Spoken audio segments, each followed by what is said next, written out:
थंड वातावरण आणि धुकं किती आहे तुम्ही हातावरती पाण्यामुळे वरतून समजत असेल. आणि मी तुम्हाला बोललो होतो तिथे बघा, इथे एक जागा कमी आहे आणि इथे एक जास्त आहे. तर त्याचं कारण असं आहे की तुम्हाला दाखवते बघा, समोर हा कोणा दिसतोय बघा, पूर्ण असं आहे इथनं त्याचं जोत्याचं बांधकाम. आणि हे काम नवीन आहे केलेलं. तर ह्या जागेवरचं पूर्ण खाली ढासळलं आहे एक दुकान किंवा घर. तर हे कारण आहे बघा.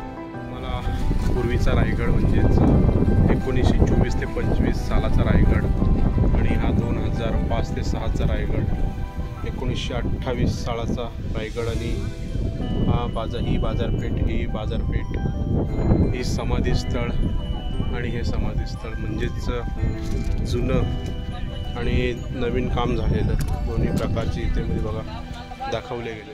वातावरण असं आहे की 40 ते 50 फुटावरचं काहीच दिसत नाही. आताच इथनं माणसं गेली दिसत नाहीत बघा.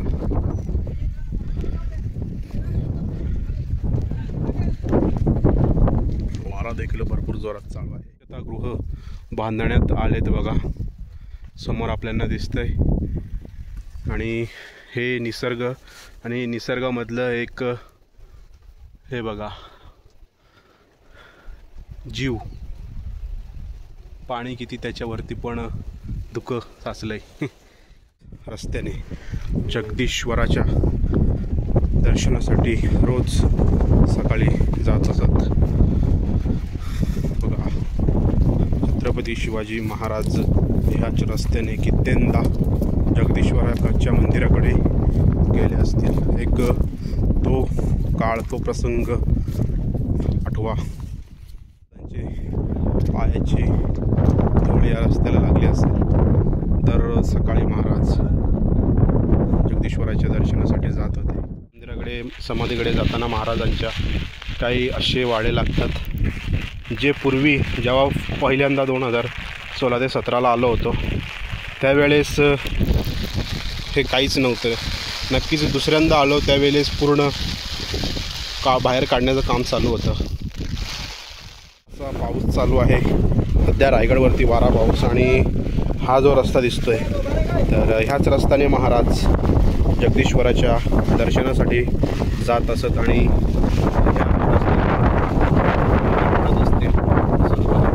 तर विचार करा, महाराजांचे, संभाजी महाराजांचे, राजमाता जिजाऊ त्यांचे कित्येंदा पाय हात लागले असतील या चौकटीला, या दरवाज्याला. नक्कीच अनुभव आणि मनामध्ये अंगावरती शहारे येतात ते सर्व आठवताना. हे आपल्या समोर जगदीश्वराचं मंदिर आणि बघा महाराजांची दूरदृष्टी आणि काम बघा की जगदीश्वराचं मंदिर आहे हे असं लांबून मशिदीसारखं दिसतंय.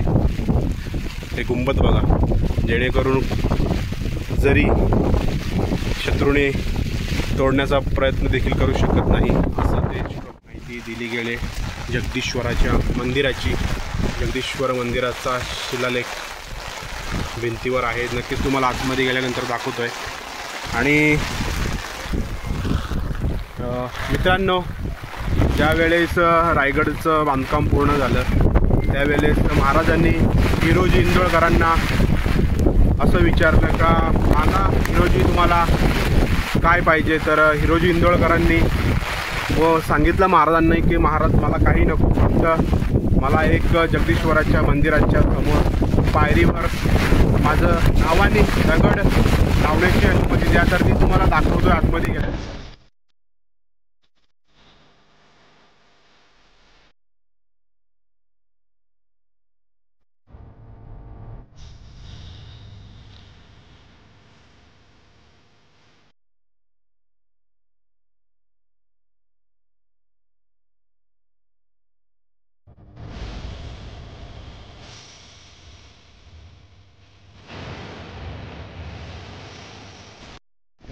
छत्रपती शिवाजी महाराज यांची समाधी.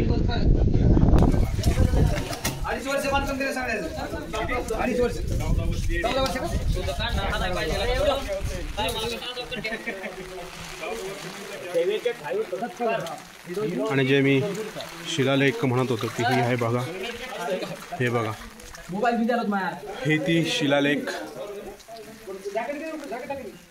आणि हिरोजी इंदलकरांनी महाराजांकडे जी छत्रपती शिवाजी महाराजांकडे जी मागणी केली होती पायरीला दगड लावण्याची, ती हेच दगड बघा.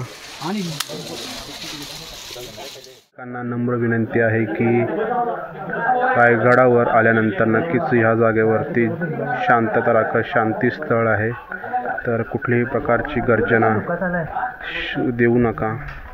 आणि हे बघा, हा जो ही खरी समाधी आहे छत्रपती शिवाजी महाराजांची. नक्कीच ही चौथरा छत्रपती संभाजी महाराज यांनी बांधला होता आणि हा नंतर बांधण्यात आला होता. तर नक्कीच याच्यावरती देखील उभे राहून अपमान करू नका, अवमान करू नका पवित्र जागेचं.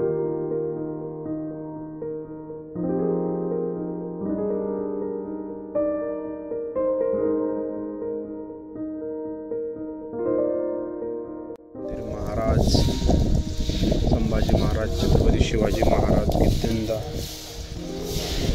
जगदीश्वराच्या दर्शनासाठी या मंदिरात आले.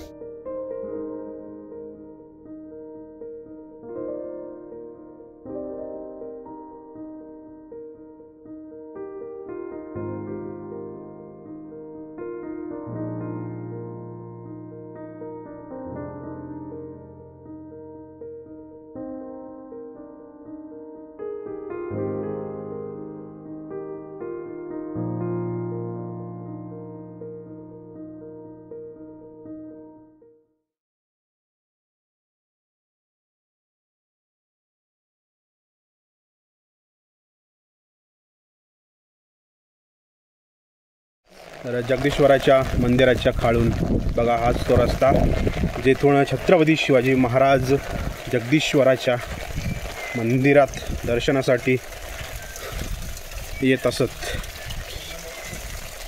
बघा ही बांधणी बघा. आणि इथेशी रानभाजी एक दिसते, त्याला आम्ही बाफळीची भाजी अशी म्हणतो. ही बघा, जेव्हा रायगड इतिहास माहीतच असेल तुम्हाला, तर ह्या साईडला आहे पोटल्याचा डोंगर. तर त्या पोटल्याच्या डोंगरावरनं शस्त्र तोफा याने प्रहार आक्रमण हल्ला केला होता श्रीमान दुर्गराज रायगडवरती.